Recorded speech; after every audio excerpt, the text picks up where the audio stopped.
I'm afraid that my story is not worth telling.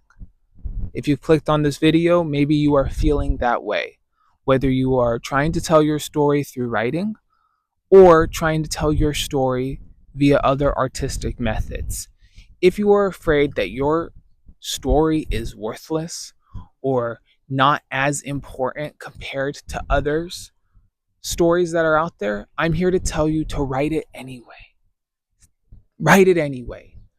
My grandma, right now we are working together on putting together her memoir.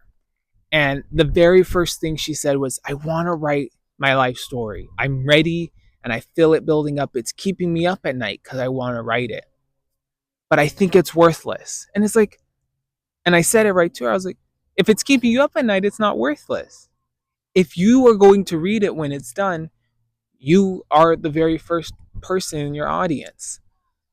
If you're watching this from America, there's this idea that an idea and a story is only worthwhile, only worth telling if it is going to go straight to the box office. And that is not the case.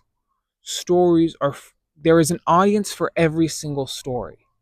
And you do not have to appeal to every single audience to make it, to create worth within your work. I hope that makes sense. Your story's worth is inherent in that story, and there is an audience for every kind of story, truly.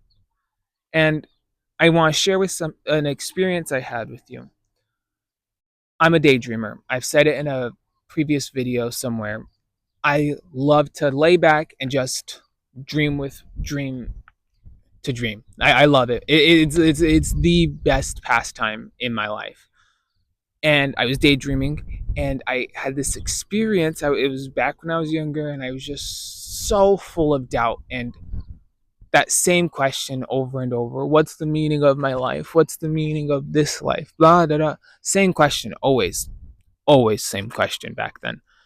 And I was in this giant library, and there was this big, tall figure, and they're like, what if your entire purpose of life was to write one book that only one person read, and it changed their entire life and they changed the world? And at the time, I was extremely angry because I was locked into this mindset of, if only one person read my book, it was a terrible book. I was very angry at the idea that this giant light figure was telling me that only one person would ever read my book. This was way before I even considered being able to write a book. I didn't think that I could write books, but the idea of being told that only one person would read my book was enough to insult my very, very weak ego.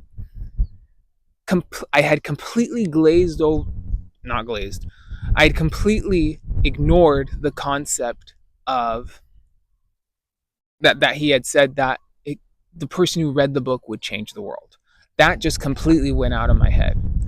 But I still think about it to this day of what a gift that would be if only one person read the book and that person changed the world. Now, not every book that's going to happen. If your creation is a cookbook, it's not likely that your lemon tart is going to inspire somebody to end world hunger, though anything's possible.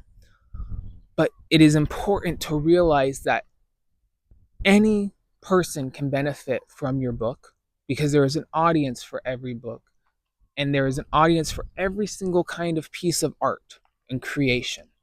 So, is your story worth being told? The answer is yes.